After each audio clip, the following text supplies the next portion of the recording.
السلام علیکم۔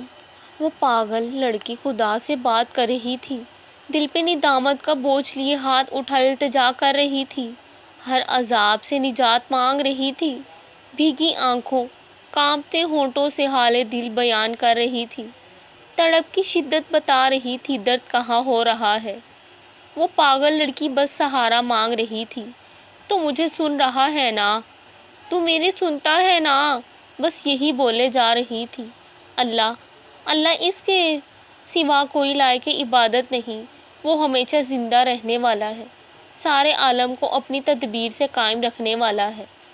جب رفتہ رفتہ حالات اتنے خراب ہو جائیں کہ تمہارا بے نمازی دل تمہیں سجدوں تک گھسیٹ لائے، جب تم ہار کر گرنے ہی والے ہو کے اچانک سے تمہارے ذہن میں تہجد کی ترکیب آ جائے، ہر وہ چیز، ہر وہ انسان جو تمہیں گھما پھرا کر واپس اللہ کے پاس لے آئے، وہ اللہ کی محبت ہے، پھر بھلے ہی وہ چیز تمہیں ملے یا نہ ملے۔